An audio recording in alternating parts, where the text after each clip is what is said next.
Bharat America यांच्यातील व्यापार कराराबाबत वाणिज्य आणि उद्योग मंत्री पीयूष गोयल यांनी एक महत्त्वाची माहिती दिली। अमेरिकेने अनेक भारतीय वस्तू आणि उत्पादनांवर 0% टॅरिफ लावलेला आहे, ज्यामध्ये कृषी उत्पादनं, रत्न आणि दागिने, औषधं यासह इतरही वस्तूंचा समावेश असल्याचं त्यांनी म्हटलेलं आहे। अब 0 ड्यूटी लगेगी जब हमारे निर्यातक अमेरिका में, यूनाइटेड स्टेट्स ऑफ अमेरिका में सामान भेजेंगे। उदाहरण के लिए जेम और डायमंड्स पूरी तरीके से 0 ड्यूटी लगेगी। फार्मास्यूटिकल प्रोडक्ट्स, जो भारत से दवाइयां बड़े रूप में जाती हैं, लगभग $13 बिलियन की, उस पे 0 ड्यूटी लगेगी।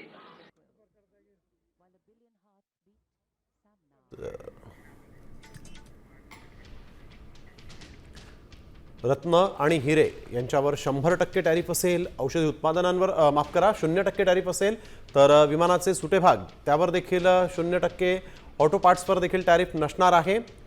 फळं आणि भाज्यांवर देखील टॅरिफ नसेल। मसाले, चहा, कॉफी, खोबऱ्याचं तेल जे आहे त्यावर देखील टॅरिफ नसेल। प्रक्रिया केलेल्या खाद्यपदार्थांवर ही टॅरिफ नसणार आहे। बेकरी उत्पादनांवर ही टॅरिफ नसेल। घरगुती सजावटीचं साहित्य टॅरिफमध्ये नाही आहे।